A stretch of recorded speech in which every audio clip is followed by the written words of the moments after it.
Bom, agora a gente vai falar sobre relacionamento, né? Sobre relacionamentos.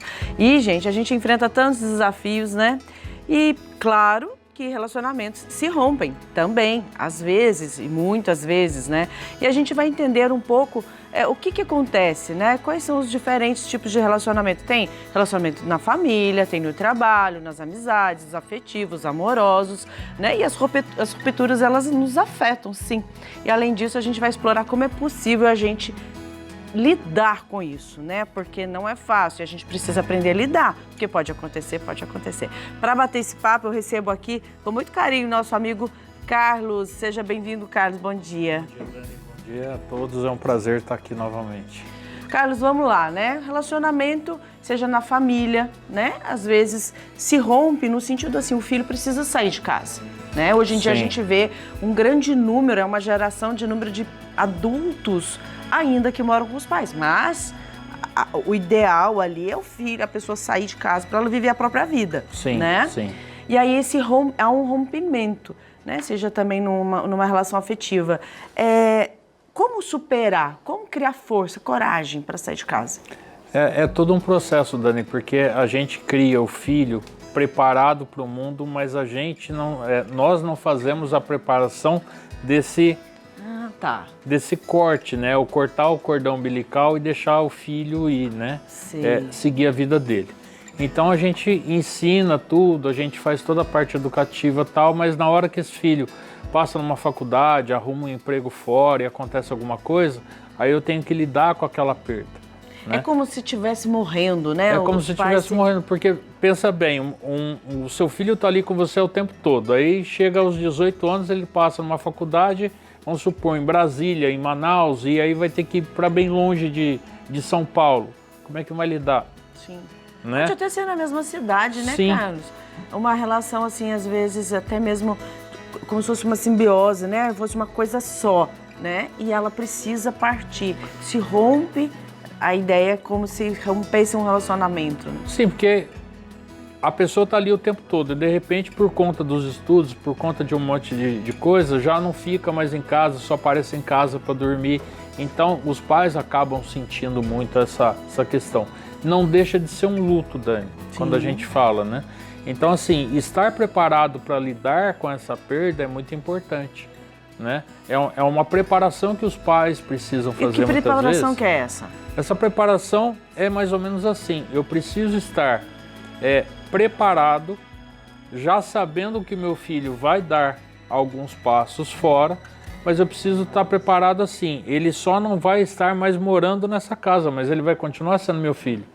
Então hoje a gente tem tecnologia, que a gente pode fazer uma videochamada, a gente pode fazer algum tipo de ter alguma conversa para aproximar as pessoas, e muitas vezes os pais precisam disso.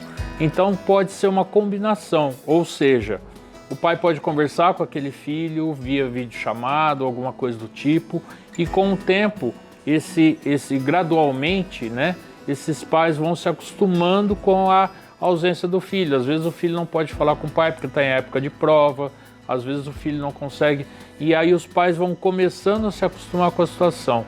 Ou seja, quando o filho sai de casa é um trauma. Mas com o passar do tempo, com o decorrer da vida, as pessoas vão se acostumando àquela nova rotina. E nesse acostumar com a nova rotina, as pessoas vão se acostumando a tocar a vida, a viver a vida, sem a presença daquele filho ali, presente todos os dias. Você dizendo assim, me dá até a sensação, né, de que aí quando o filho sai, aí eu acho que começa uma relação de filho com pais, né? Sim. Aí começa, provavelmente, né, uma relação mais saudável, uma relação às vezes até mais divertida, para sair, para fazer algo junto, para trocar mais carinhos, né? Para ter uma relação realmente um pouco mais verdadeira de pai e filho, né? De mãe e filho. Porque às vezes quando mora junto isso está meio embolado, né? Sim. Vamos falar um pouquinho agora, então, de como superar relacionamento amoroso. Eita, terminou, o coração se despedaça, e todo mundo fica na fossa, o mundo não tem mais sentido. Sim. Como superar? E aí, Carlos? Olha, Dani, muitos relacionamentos terminam por falta de comunicação, por muitas vezes cair na rotina, né? Então, grande parte desses relacionamentos que terminam, muitas vezes, eu posso dizer assim, o que eu tenho visto muito nos dias atuais é um amor dependente. É uma dependência que a gente tem do outro. Essa fossa, esse ficar sozinho tem muitas vezes a ver com a dependência, né? Então, assim, todo relacionamento, quando acaba, de novo, ele é um luto. Por quê? Porque a pessoa física não está mais ali, né? O sentimento ainda está. Processar esse sentimento para aquela pessoa não estar mais presente é um longo processo que precisa ser feito.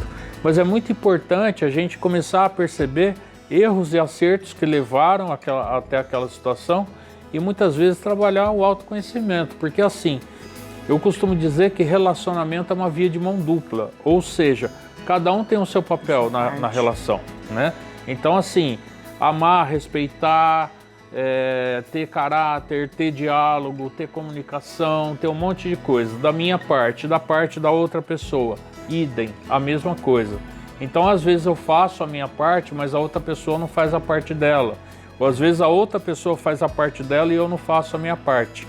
A quebra de um relacionamento amoroso acontece muitas vezes por causa disso. Em algum momento o outro caminha e eu fico mais para trás. E esse outro vê que tipo, eu não estou acompanhando, mas se torna às vezes um fardo um pouco difícil de carregar, porque além de levar a minha vida adiante, eu tenho que puxar o outro para vir comigo. E muitas vezes isso passa a ser eu mal dou conta com a minha vida. Eu ainda tenho que ficar puxando o outro e aí se perde aquela questão básica do relacionamento. O relacionamento veio para somar, ele veio para acrescentar, ele veio para completar.